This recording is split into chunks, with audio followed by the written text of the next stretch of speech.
Hey guys, welcome back to Habs Tonight. I am joined with my two co-hosts, Dale and Shayne. How's it going, boys? Great. Yeah, pretty good. What a day it was yesterday. I think we've got a pretty divided fan base right now. It's been positive, negative, toxic, you name it, a roller coaster of emotions within the past, let's be honest, week. Everybody's been on edge. How do we feel about what just happened? I think the thing that kind of rattles me is like whoever was like, I don't know, it's the one Twitter account that I've seen that pretty much is like Marc Bergevin. Like the guy knows everything. And this kind of Dvorak trade has kind of been talked about for the last week. And I kind of thought, okay, maybe they're grasping at straws a little bit. But it's crazy how social media knows more than anybody at this point, right? Yeah, definitely. Shayne? Yeah, I'm excited. I look at Christian Dvorak's stat sheet to my right. He's been tearing it up. He was one of the best players on Arizona last season. Granted, it's not a big team, but then again, he was one of the best players. He put up some great numbers. He was a fantasy beast. I remember someone picked him up in the league and he was tearing it up. So, I'm excited to have him. He's going to fit well. He's going to have some great wingers. Looking forward to it. But we've got, he's a solid contract too, if we're taking a look at it that way. He's got 4 years left at 4.5. I think it's a solid steal. And like you said, he's been tearing it up in the OHL. Arizona's not the biggest hockey market, but coming up to Montreal, where you're coming off a Stanley Cup Finals run, you've got a team that's pumped to get back there. He's going to be playing between two great teammates, that's for sure. So I think it's a good signing for us. And what we gave in return, I'm okay with it. Yeah. Yeah, I think you got to look at, like some people, it's half and half. I've seen on social media today, like some people, they don't like, okay, maybe we give up a 11th or 12th overall pick and okay, we give up a first and a second, but you got to look around, like you got to pay to get good players in this league. Free agency, you got to pay to get them. And if you're trading for a good center, a good young center who's, what is he, 25? Is he 25, 24? Yeah, 25. Like, you got to give up something good to get him. And if he comes in, look at his numbers last year. And what I love is he's been consistent. Like he's consistently mid 30s and obviously not playing on the best team. No disrespect to Phoenix, but he's not playing with some of the talented wingers that he's going to get here. Yeah. Some of the power play looks he's going to get here. You look at his year last year, he has 17 goals in a shortened season, playing on a better team, some better players. He gets himself into 25 range. Like, at the number that you're paying him, that's an incredible steal for what I think he can bring. So I think you got to be excited about it, all things considered. Yeah. I'll be happy if he's a solid 20 goal scorer right now. I'm more than satisfied with that because you're taking a look at how he is on the power play. He's got 8 goals just last season on the power play, 51.1% or 0.9% on his faceoff. So he's known to be great on faceoffs too. I think it's just a great ad. It's going to be solid, and he's being underestimated. Everybody's butthurt that we lost KK. I get it. It's kind of a mixed emotions of we don't know what could have been. I think that's the emotion right now is what if he turns out to be the player we all thought he was going to be right away. That's where everybody's torn right now, right? But then again, Don Waddell came out today saying that KK is going to start on the left wing. Yeah, I'm not a fan of that move. I don't know about you guys, but I don't like that. KK is a center. He needs to develop with good wingers by his side. Putting him on the wing, likely on the second or third line, is not going to do much for him. I mean, if you put him up with Aho, let's say you do an all-thin line, him, Aho, and Teravainen, that could be good. But then again, you have Svechnikov on the team. He's clearly your number one left winger. So on Carolina's side, I'm not liking it, but for KK, he's getting the bag. He's set right now. He's had a tough summer with his dad getting cancer and all that. But this is, you got to be happy for the guy itself. Like he's getting $6 million, pretty good. Yeah, he doubled what he probably would have got, had he stayed in Montreal. And I think, just for what he's gone through the last couple of years on a personal standpoint, I think it's probably the best move for him. For start. Just it's kind of been an up and up.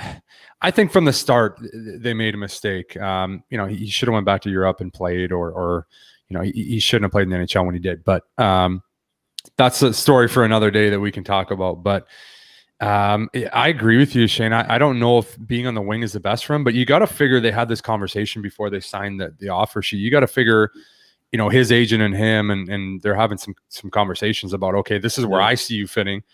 Okay, it's great you're taking $6 million. He's going to sign that every day of the week, but they must have had some conversations about, okay, we want you to play on the wing. And when I heard that today, I was a little confused too, because I think I think he's probably better down the middle. It's probably better suited for him. I just think he's much better in the middle. But we'll see, man. When you talk about that all Finn line, that's a pretty dang good line. And you're going to get a lot of looks playing there. So I maybe he's like, okay, if I get a chance to play with those guys, I'll play wherever you want, because you're going to get a lot of good looks. Yeah. Because if you look at their center depth, Carolina's pretty stacked. They got obviously Aho on the first line. I'd keep Trocheck on the second. He was fantastic last season. And then you got Jordan Stahl, who's their captain, and had a great year as well on the third line. So KK would be on the fourth. So, I get why they put him on the wing, but then again, he's a center. Who knows? If it doesn't work out on the wing, if he doesn't work out on the wing, they're going to have to shove him at center. And, do you take Aho and Svechnikov and push him down to put KK up? Probably not. No. So it's going to be interesting. 6.1 for a fourth line center. If you look at it that way, it's insane. I think, because I got a few stats here earlier today where you got McKinnon making 6.3, Marchand's making 6.12, KK 6.1, Barkov 5.9, and Zibanejad 5.3. So it's mind blowing when you take a look at it. Good for the kid. He went where the money was. Hats off to him for doing it. Obviously, most players would do it, like you said before. For sure. So it's just insane when you look at it that way. But like, he's competing on contract level with Nathan McKinnon. Yeah, that to me is just like McKinnon's a conversation for a whole nother day too. Like, that's just you're I get you want to win the Stanley Cup, but come on, bud. Like, you got to get what's coming to you at some point. Like, you watch your teammates, watch Landeskog, you watch Rantanen cash in. They're all making way more than you. They didn't like. We talked about last week when it was like, okay, if KK comes back in the locker room, is it going to be an issue? Like, at $6 million, no, it wouldn't have been an issue. But for me, if I'm Nate McKinnon, I'm pretty pissed off that I took this and everybody that's coming behind me is taking way more. So that's weird. That's really weird to me. But it was fairly to be on that level, there's a lot of pressure on him. But being a third overall pick, he's had that pressure since he came in, 3 years ago. So I honestly think he's going to handle it really well. I think he's going to play really well there. I honestly wish the best for the guy. He's still so young. And like you said, Annik, I think that's why people are so like, okay, half the people are like, yeah, this is the best move ever. We should have never matched it. And then half the people are like, hold on a second here. This could have been our number 2 behind Nick for the next 10 years had he developed the way everybody expected. So it's the unknown. Yeah. It's always the unknown that gets you, right? Yeah. And I know we were talking about how it feels to, if you came back into the locker room and made so much more money and the offer sheet. Have you ever played with anybody who got offer sheeted, came back? Was there any tension in a locker room? Do you see it being a potential problem? Because I know Nick had said last week, he's like, we good for him for taking him on, but would it be an issue? I honestly don't think so. The only guy that I would have been around that had the offer sheet was Ryan Kessler. He had an offer sheet from Philly, and I got there a couple years after. And the guys would joke about it. Like, he named his boat offer sheet at his summer house, and it was like painted in Philadelphia. It was painted in Philadelphia Flyers colors. Like, they loved it. Wow. He was like offer sheet, and it's in Philly colors. And it's like, it's crazy. Guys laugh about it. Like, when I said that, I think people thought I was joking, but it's, when it's inside that locker room and you don't have to put on a show for anybody, like, everybody wants everybody to get paid. And I know some people, I got in a couple of battles on Twitter last week where people were like, oh, it's all about the money. It's all about the money. And it's like, okay, first of all, like, it is a job, but like, you have to get paid. You can only make so much money for so long. And that's the number, like, I'm sorry to say it, that's the number one factor where, guys, do you think KK signed there because he's like, wow, I really want to play in the left wing? He's like, no, he took $6 million and he saw the potential, to play really well and make a lot more. But I'm trying to think of it. Who else? I mean, when I was younger and Dustin Penner signed his offer sheet, he was pretty much throwing a party for everybody in Winnipeg when he signed that one. So that was a pretty funny one. And Go with everybody, it. I mean, I didn't play with him in the dressing room, but I was training with him in the summer and stuff, and it was a pretty big deal. So, it's part of the business, and you definitely can't blame the guy for that. Correct me if I'm wrong here. Sorry, Nick, but correct me if I'm wrong. Didn't Webby get offer sheeted by Philly at some point as well? I believe so. 110 million or something. I believe Nashville, that his contract was matched, correct? That's it. Yeah. We got to get him on the show now. He's got to talk about it. Yeah, just an offer reason to get Webby. I do remember that too now, and I think it was Paul Holmgren. I think he's the same guy that offer sheeted Kessler too. So. Set nuts on that guy. Nice. Hey, he does got some big nuts. That guy, he's a scary dude. I wanted to touch point because it's been kind of a trending subject as well. Is regardless of wherever KK went, if he stayed in Montreal or going to the Canes, whichever team ended up paying the 6.1 million, which let's be honest, we were expecting what, 3 million maybe tops. Comfortable. It's like let's say 2.53 million is where our expectation for his contract. So if you're showing up to a new team where you're getting paid twice as much as what you were going to get, is there an extra pressure added on the player to perform to that level? Is it going to affect his season? I think KK's got some serious pressure on him now. I think he's dealt with a lot of pressure. Like I said, coming in as a high draft pick and playing so young, and the expectations the last couple of years have been for him to really, really step up, and he did at times and scored some big goals, obviously, in the playoffs, which I'm the biggest fan of. But there's huge pressure now. Like you start making that money, there's no excuse now. It's not like, okay, you're young or you're just developing. Like this team invested a ton into you. You now have to play to that level. So I think it's a completely different level now that you're making that kind of money. This team invested, like the spotlight's on you by the whole league now. Yeah. So there's a lot of pressure on him now. The only thing that I see could work in his favor is the fact that he's playing in Carolina. It's not the same market as Montreal, so the fans aren't as hard on him as we are. But it's still, you're making more than Alex Barkov. You're making more than Zibanejad. There is a sense of pressure around that, I'm sure. But I feel like Carolina is one of the good markets in terms of pressure, because the fans, they like the little celebrations at the end of the game, whatnot, but they're not as passionate as Habs fans. Anybody can agree with that. So I think that could help him. But for sure, I agree with what you're I mean, he can turn his TV on and not have to see himself getting ripped on TSN or It's great. It's great. I don't know what they're going to have on TV in Carolina, but football maybe, basketball, racing. Oh, and NASCAR for sure. Yes, NASCAR. huge in Carolina. We have our first guest of the day, so welcome back, Damon. How's it going, buddy? Yes, Damon. Nice. How are you, buddy? Pretty good, you? Good, man. Yeah, we're gonna miss Kotkaniemi, but I'm looking forward to seeing what Dvorak does in Montreal. And I have a really good feeling more I think about it with Dvorak in Montreal, because I noticed in Arizona, a lot of the guys there typically haven't really broken out there, such as Dylan Strome and Barrett Hayton. But I know Barrett Hayton still has time in Arizona, but I know that once Dylan Strome left, he really went off. And I think once Dvorak gets his first experience in Montreal, I think I have a good feeling about him going off in Montreal and being a really good number 2 center. Yeah. Who do you see him playing with, bud? I see him playing on the second line right now with Tyler Toffoli and Josh Anderson. That's sort of the way I see it right now, because he's good power play center. And I really like that mix with Toffoli and Josh Anderson, because Josh Anderson's the big power forward that he could easily pass the puck to. And Toffoli is also a very threatening sniper. And that's going to be a very threatening second line, in my opinion. And this could be one of the better second lines in our division. Yep. No, for sure. I like it. Great opinion. Real positive. Just for shits and giggles here, any point predictions for Dvorak?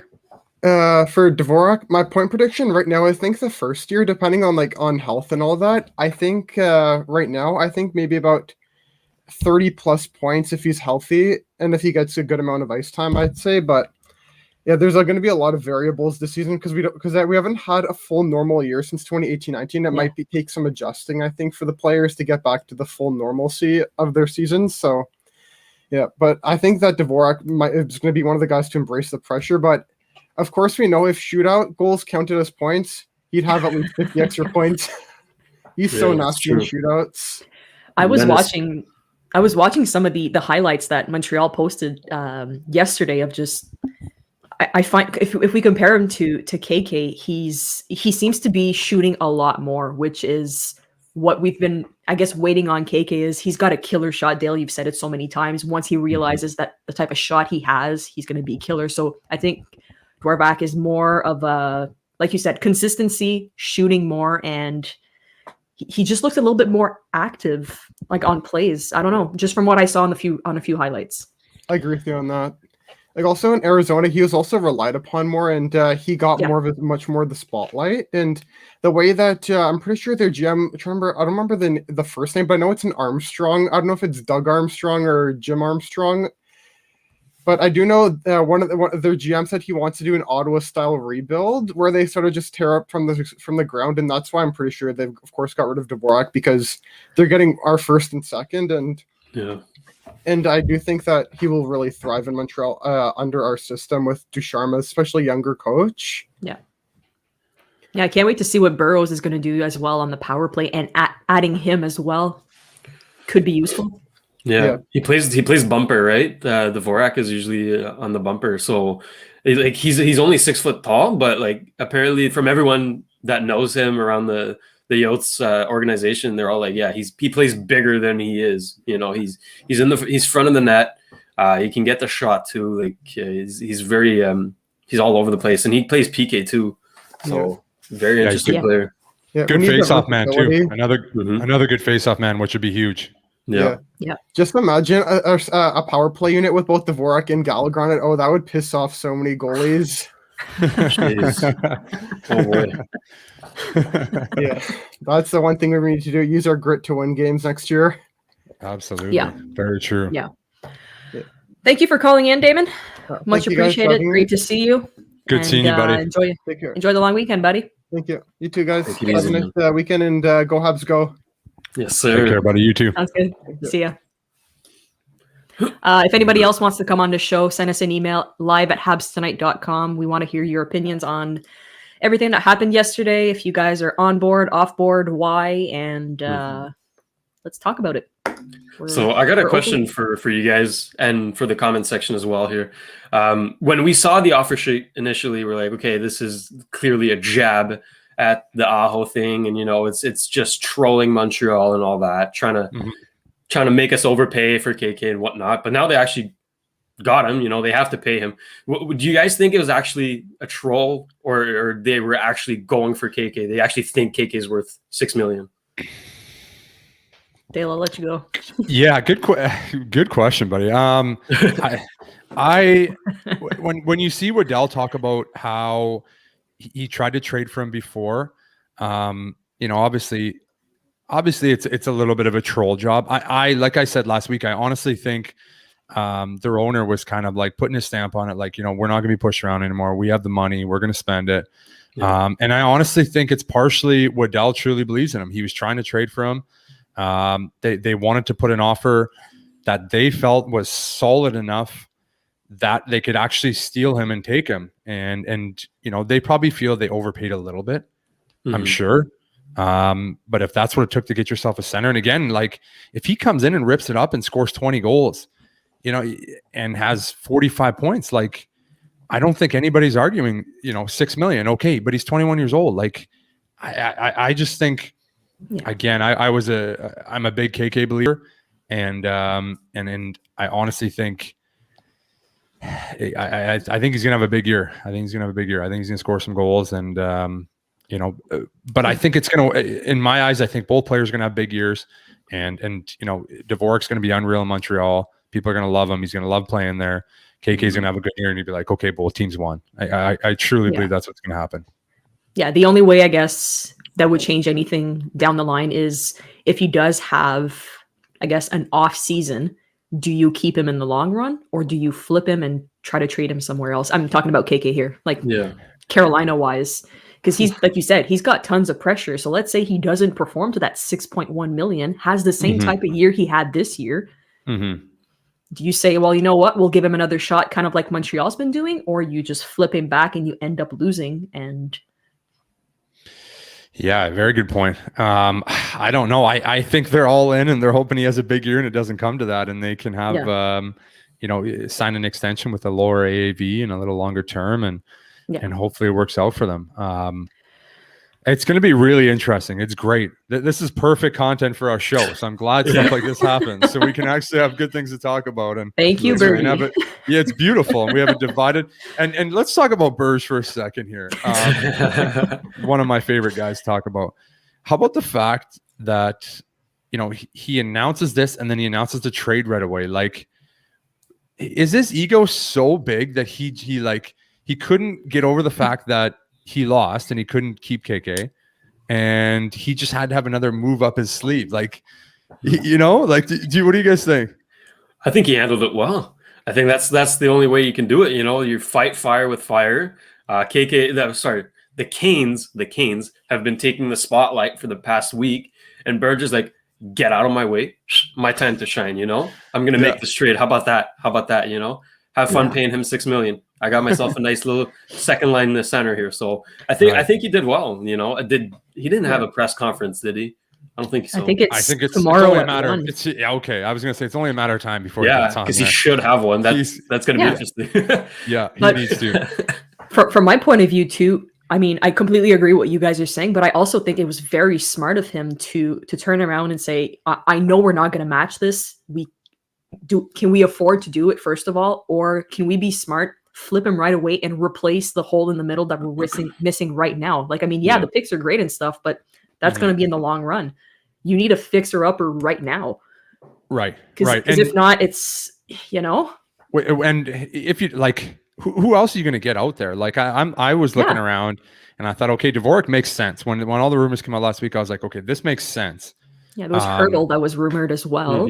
I mean, that would have been a serious. Yeah. That was the top contender, obviously, on everybody's list. But moving him, like, how much is he would have cost you a lot more than what we paid for Dvorak. Oh, for sure. Hurdle's can pretty you elite. Can you afford to give a prospect? Can you afford to give a current player? Like, you're trying to fill a gap. Do you want to empty more?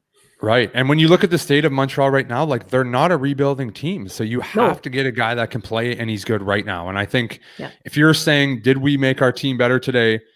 It's 100% a resounding yes. For the next year, you've made your team better, regardless of what KK does. And Berge, who knows how much longer he's going to stay in the job. He's talked about he's worn down and this and that. So he wants to win right now, and he makes to me, he gets a pretty good player who's going to flourish in Montreal, and you replace the whole, if you were willing to go into the season, you thought your team was good with KK at number 2. Now you have this guy. I think you upgraded. So I think you got to feel good as a Montreal fan. Do you think we make another off-season move? Ooh, I don't know what you lost Tatar. Yeah, I mean, when I looked, you lost KK, with Byron out too as an injury, that's a winger. Weber. You've got some key pieces that are gone from the core that we had this past season. Right. So do we bring guys up from Laval? Like this Poehling, we're obviously wishing that Poehling cracks the team this year, which would be a great add to the team. But do you move more guys up, or do you make place for somebody else? I feel like Berge is always a guy that brings in one guy on a tryout, or he signs a guy to like a low deal, like late in the summer, and always turns out to be a really good player. I think of a guy like when I was there, like a Thomas Fleischmann came in as a tryout and he was unreal from day one. You look at it like a signing like Corey Perry, obviously that was, early in free agency last summer, but a signing like that, I always feel like he has one of those up his sleeve. I don't feel like he's done yet, but we'll see. We'll see what happens. Yeah. I think, I was talking about it with Brando, and I was saying, like, where do you guys see this team when you compare in the division that they're in right now? I don't even know. That's, it's tough. Fourth or fifth. You've got Right. a solid Eastern Conference this year. Everybody's got a great team. Like, I mean, you've got Ottawa that's rebuilding and stuff, but take a look at Ottawa last season. If they would have won those first 10 games or a few, they'd be in. Right. Mm-hmm. So give them another year. Like, I think Ottawa is going to surprise a lot of people this year. Like, they got some good talent on that team. They got some good offense. A couple of younger guys got paid, so we'll see how they respond to that. So I think they're going to be a pretty exciting team to watch. I'm looking over here at Cap Friendly, and we're almost 7 million over the cap as we speak. So something is for sure going to happen. Like, we need to do something. There's no doubt about that. Right, but Webby and Paulie come off the books, right? So didn't do that yet. So how much would that be? How much is Weber making again? Like 8? What is his cap hit? It's like 7 or 8. He's doing 7.8. Yeah. So you'd be fine, but it's still really tight. You're really tight. So I don't know if maybe you're fine like this. Depends. I mean, you need Poehling to come in at 750 and play the team and be effective, which I think he does. I think he's ready. Like, the way he's been talking when we had him on the show, guys, if you haven't checked out that interview, be sure to check it out. It was absolutely amazing how he talked about the mental aspect of his game, how he wasn't ready. You played with him in Laval too. We know the coaching issues with Joël Bouchard. We know all that stuff. So I think coming in, playing with Dom Ducharme, his new system, new lane mates, he's going to have a great first season with the team. Like, I'm not expecting him to have 90 points. Like, it's unreal expectations here, but he's going to crack the team. I think he comes in and plays really well. And I think he's going to be a guy like a Jake Evans that comes in and starts low in your lineup and just continues to get better throughout the year. You know, he works hard. He's got skill. This guy can play. Like, you saw his numbers this year in the American League. When he gets the right opportunity, plays with good players, he can play. So I think having those really young guys that are big parts of the team in Montreal help, like, pull a guy like that in your locker room. You know, as opposed to having a ton of older guys, a younger guy comes in. You know, I just feel like having those like, you know, Caufield and Suzuki, they just have so much fun at the rink. Pales is one of those guys that's always laughing and smiling. I think it makes it easier to get comfortable and be yourself and play your game. And I think he's going to show that. So I'm excited to see what he can do. I think he fills a hole of you know, one of those spots where you're like, okay, do we need to sign one more forward, or can he come in and play on the wing? I think he's a better center, but I definitely think he needs to play on the team and you know, give him his opportunity. I've been seeing a lot of comments here about Matias Norlinder. Yeah. Is that what you're going to say, Annik? Yeah, go ahead. We're connected. But yeah, Matias Norlinder is just shredding in where's he, in Sweden right now?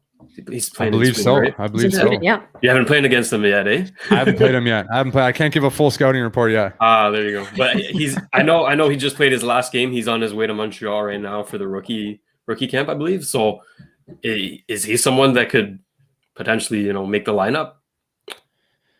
Pull a Mete? You hope so. You hope so, right? Like, that's the best case scenario. Is your guys come in, they play so well, and you got to make room for them. That's the best case scenario. So I hope he does. It's always good to see young guys come in. They're excited. You know, especially I'm really excited to watch Romy play this year. I just think he's a guy that's going to take another step. You know, playing in great experience this year, especially in the playoffs. Tons. And then you know, he's hungry. He's more comfortable, and you finally play, you know, in front of some fans. Like, it's going to make such a big difference for guys like that.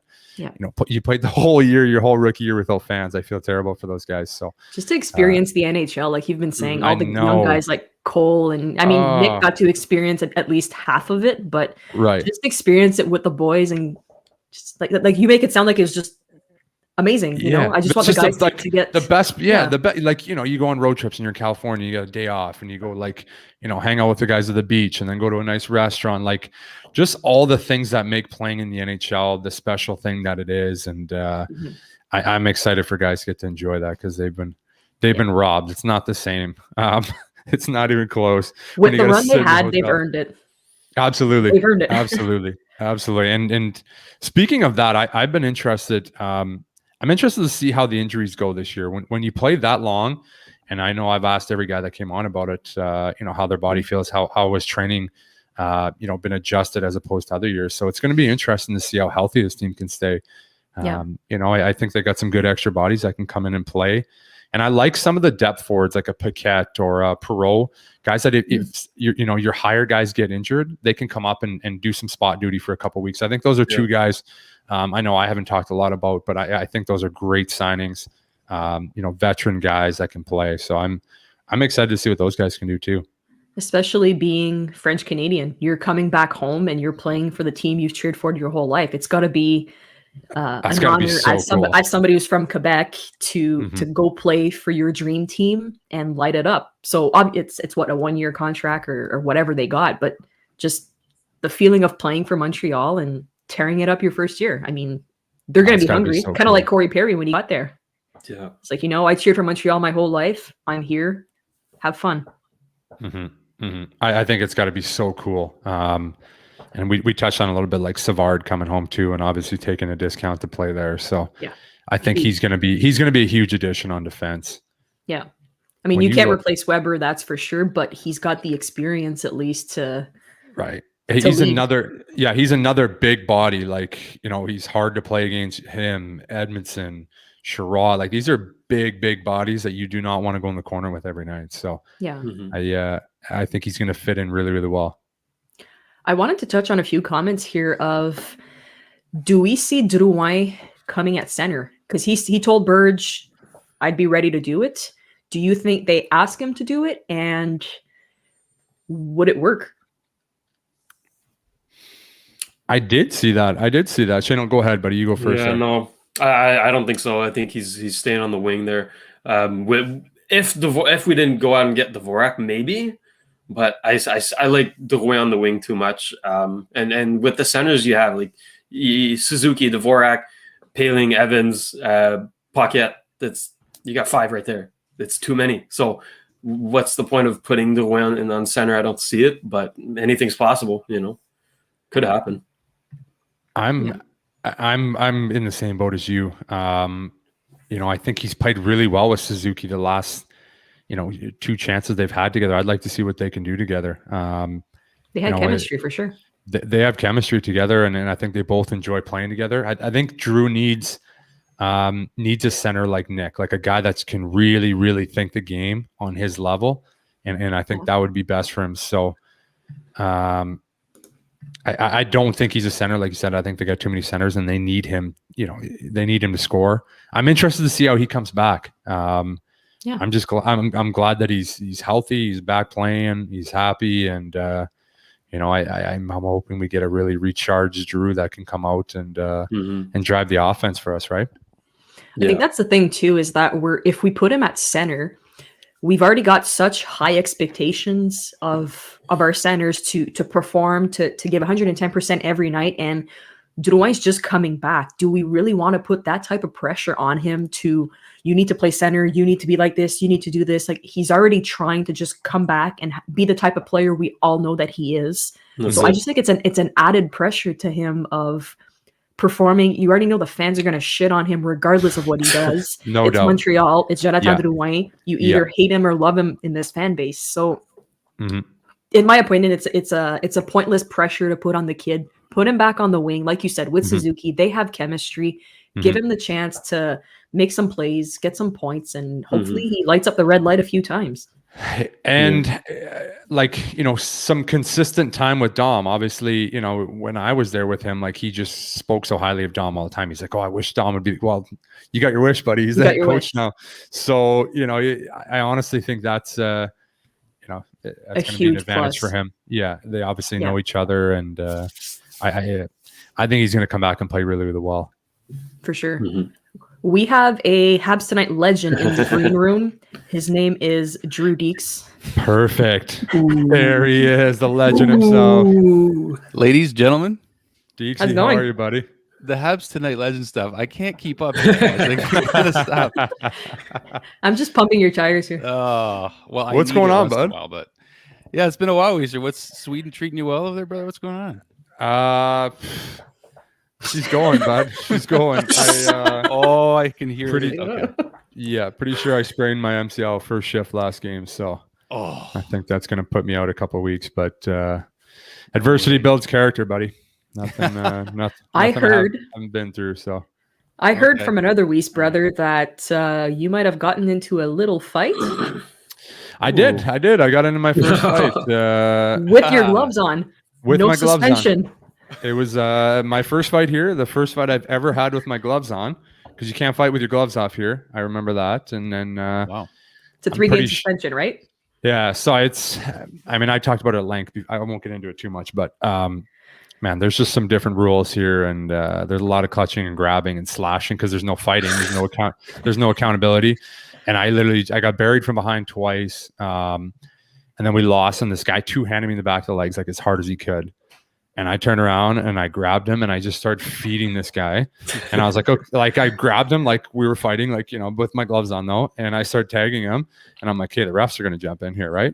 And the refs did not jump in, and I just kept throttling this poor guy. I don't think he's been in a fight before in his life because he had no idea what he was doing. And then I ran into Jacob De La Rose after. He's like, man, why were you so angry? He was on the other team. I was like, wow, did you see how many slashes I took? I got hit from behind twice. But it was interesting. First fight with my gloves on. That was I felt like I was a little kid again. We used to put your helmets on and I'd fight my brother in the basement with my gloves. So it was interesting. That's awesome. DC, care to share your point of view on what we've been addressing? Yeah, so much good stuff. You guys are rocking it, by the way. A lot of people tuned in right now, so thanks to the viewers, thank you, everybody. This is like a playoff post-game show type viewership, so thank you to everybody that's tuning in for sure. But no, if I missed you guys, first of all, that's why I wanted to come on. So took a good break here to just decompress, and now I'm actually excited for the season. I got to say, like after seeing Dvorak's move happen so quickly after KK was gone, it was definitely calculated. You could see, but I'm glad that we got him, and now we can just look forward to the season. And I was thinking with my heart, I think more yesterday that they weren't going to let KK go, and not my head. Like if you notice, Bergie doesn't really. He's a lot of the Habs brass just seems to think with their head and not with their heart. They try to do business first and emotion second, right? Yeah, Berge has zero emotion when dealing with players. Zero. Yeah, pretty cold, right, Dale? Like ice cold, man. Ice cold. Yeah, which is weird because then like you hear the stories you've told us of him like giving you guys heck on the road for acting up for whatever you guys were goofing off doing. He's like on the verge of tears. So like, yeah, weird. Yeah, the food fight on the plane. Yeah, that was wild. The food fight story. Yeah, it's been a fun year in Habs Tonight already. Let me tell you, so many stories. But yeah, so I think if you look at it from the fact that this has been seen before, like we went through this with Galchenyuk, and you just kind of have seen this movie before a little bit with the Habs having trouble with their draft picks, and that's why, like Dale, you just said, I really hope Poehling cracks the roster. That interview was just like you could just see the peace of mind he had and the mindset that he's in. So I think, good for KK. I mean, I was reading some Twitter earlier today, and it was good to unplug from social media. You guys, let me tell you, if you want to do a social media cleanse, I highly recommend it because my mind is clear after all that. And I came back and I'm like, oh, this is what I didn't miss. But, so you see all the comments just flying around, and with Carolina kind of saying, or was it Waddell that said, we were really interested in KK. It had nothing to do with the trolling. Well, I think Tom Dundon was cool with the trolling. He's the owner, and he's given the social media team the green light to go have some fun. So that's exactly what they did in terms of that. And the Habs just, again, like Bergie had like a 10-word answer to this whole offer sheet. Like, yep, Carolina used their play, and that's it. And that take care. Like, it's a business. It's a business. So I just think at the end of the day, like you're all saying, I hope KK does well over there. But I think based on what I've read, I mean, the Habs could very well win this deal in the end. But I think the main thing I'll say is what you're getting out of Dvorak is one thing that you've been looking for in KK the whole time, and that's consistency. You guys, I think it was Dale said it himself. So if you're getting one thing out of this player that you want more than anything else, consistency. So if that's what we get in every facet of the game that you guys mentioned earlier, all the stats, then it's a win. So I think I'm finally excited for next season after having a chance to unplug, because we had a long season, if you guys don't remember. It was a perfect beginning to the Habs Tonight show. We had the best run we could possibly have. Absolutely. We got to keep it going this year. Yeah, no doubt. And Dale's in Sweden, still jumping on like a soldier that he is, getting in fights with gloves on, still jumping on. Hey, we're a scrappy team here at Habs Tonight. Then fans know this. Yeah, gotta practice what we preach.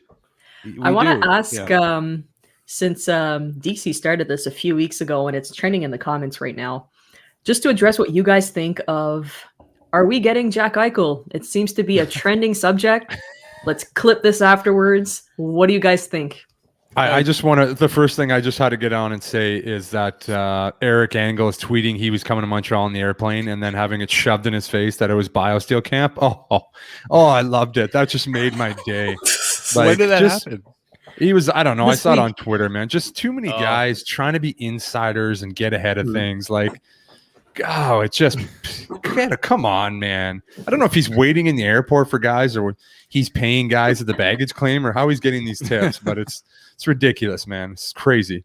Absolutely crazy. But he's not coming to Montreal. It's not that ship sailed. Like me and Brando were like debating about this and like I got all giddy because I see a lot of Eichel. I live half an hour from Buffalo, so I've seen the dude play a lot.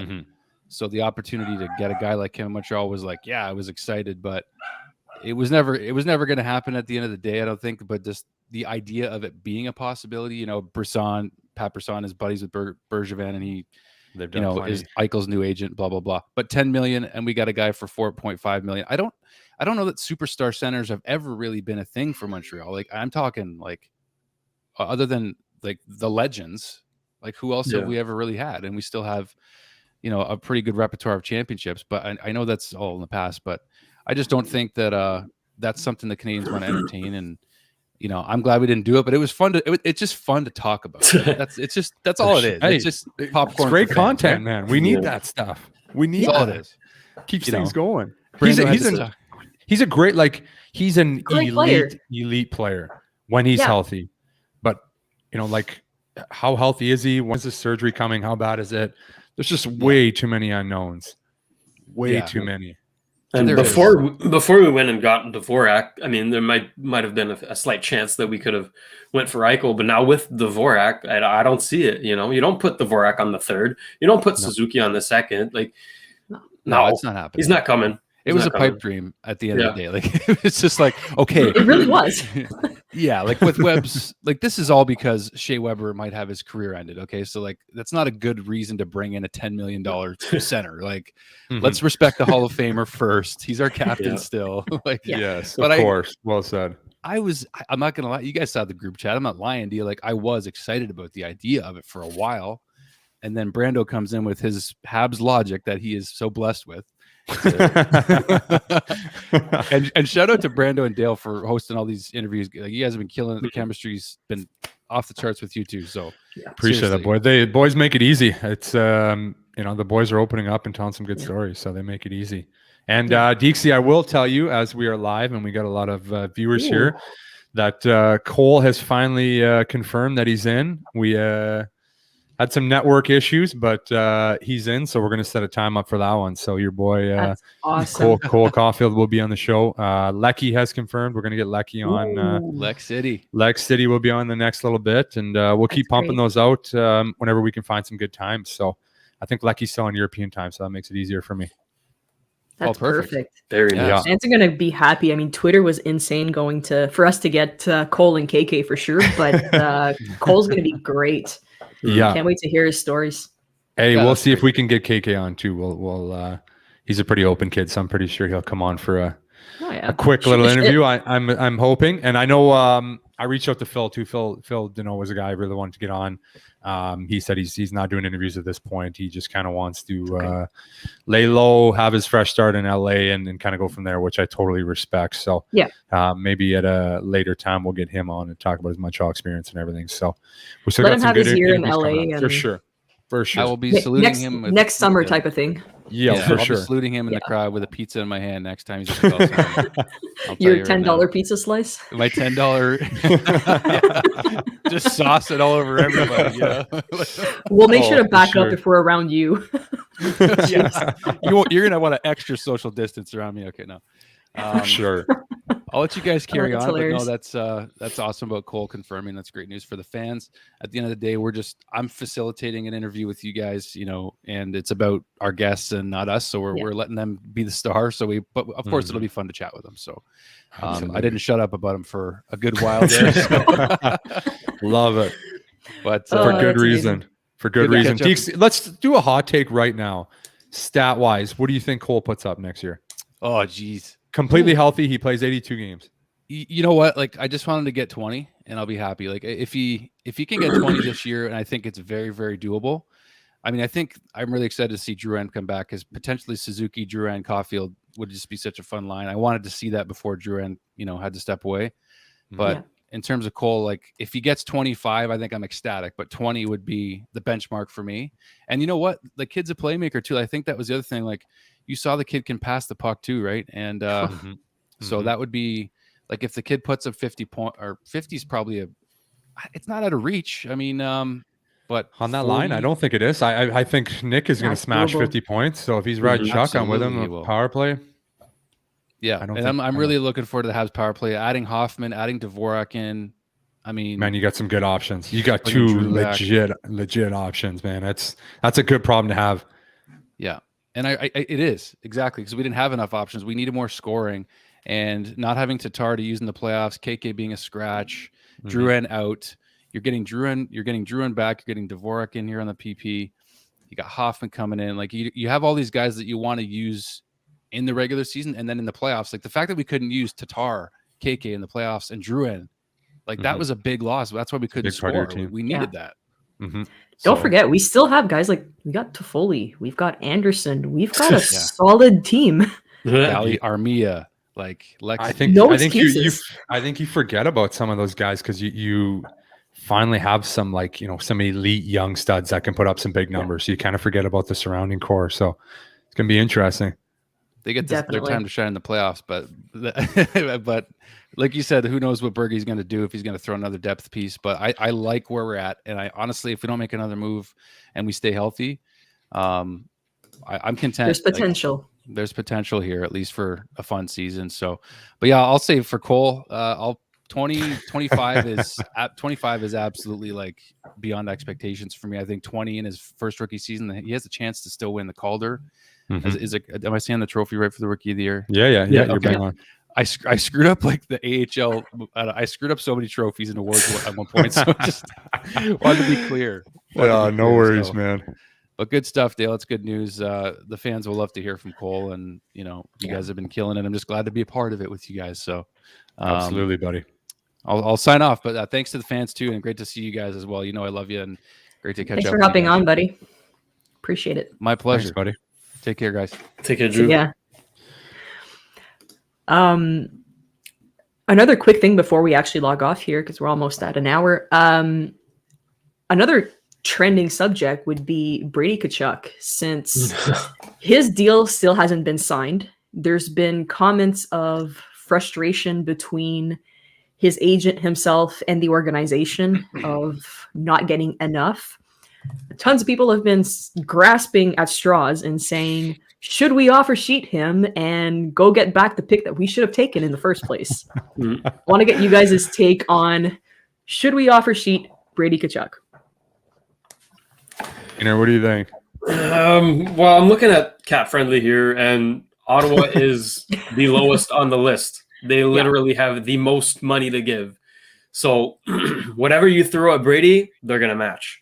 I think any offer sheet is a waste when it comes to Brady Tkachuk at this point, unless you give an exorbitant amount of money, like you go really stupid. But I think, I'd love to be in the room with Pierre Dorion and Brady to see how negotiations are working. From what I've been seeing, Pierre Dorion might not be the best at that. He's not done so well in the past. So hopefully he gets that settled on. But because, like, Brady is their next captain, he's their superstar. Like, there's no debate. You need to pay the kid. But no, I think an offer sheet is out of the question at this point. I completely agree with you. For every reason you just said, like, there's no amount of money that they wouldn't match. There's no way they're letting him go. No. like he's one of the very few guys in the league that can do what he does. Like he's that like, you know, prototypical power forward. He fights, he hits, he scores, he's skilled, he pisses people off. It's the shit disturber jack of all trades. Yeah, and he does it every single night. Like he's so consistent at what he does. It's really incredible. Like he's such a good player. I would take him on my team any day of the week. Which I'm really confused with.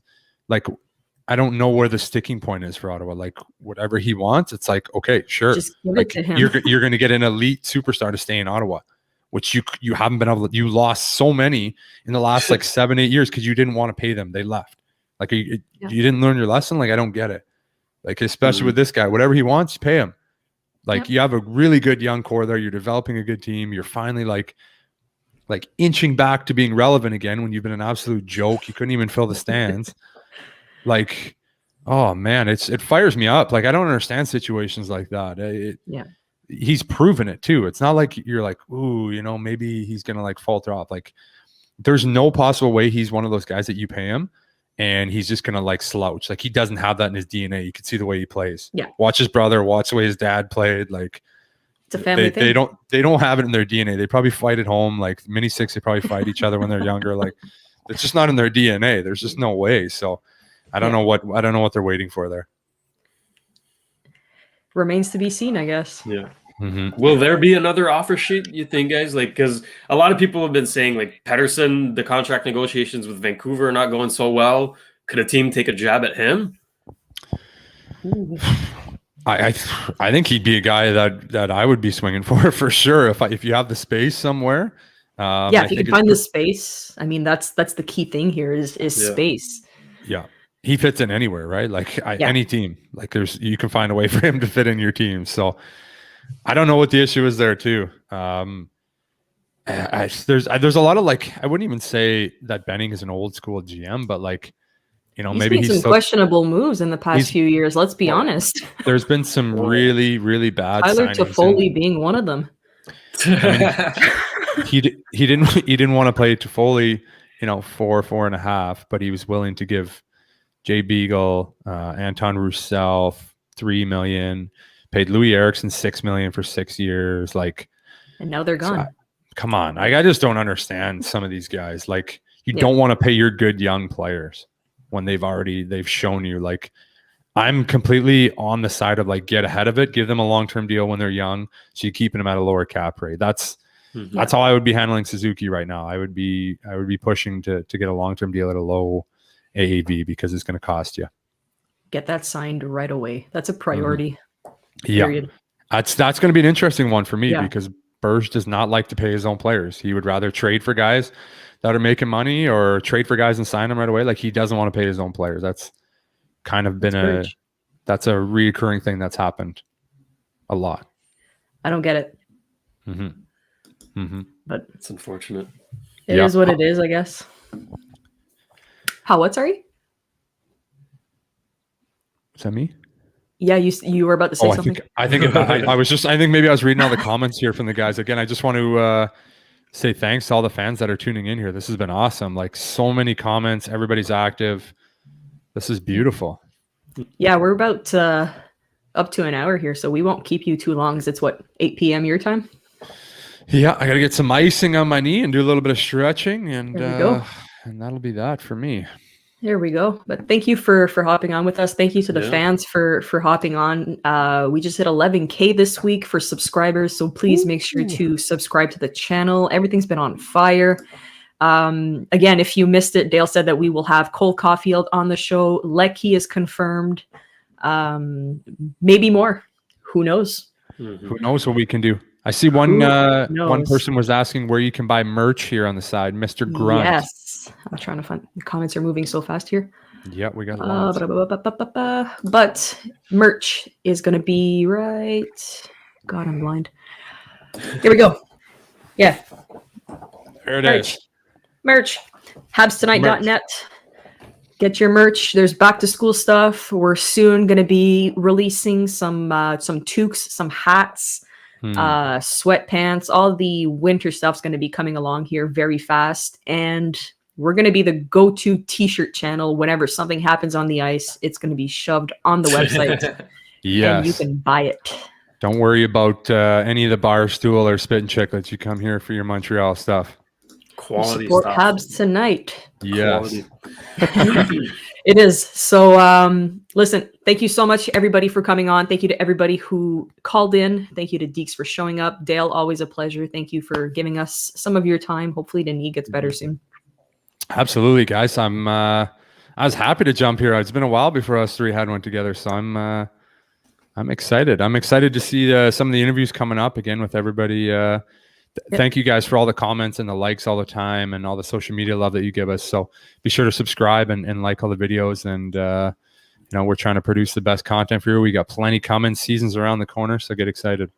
It's going to be great. I can't wait for the season to start. The pre-game, post-game shows are coming back. Flashback Fridays is actually back last Friday, but going to be more regular. Autour de la Ligue with Shayne and I is going to be starting back on Mondays for all the French fans who are looking for French content. You guys can call in for that. Crushing Cans, you name it. I don't know if I forgot any shows here, but We have it all. I think we have it all. Right on. So Shayne or Dale, thank you so much for hopping on, you guys, and we'll see you guys soon. Always a pleasure. Thanks, guys. Take Cheers. care.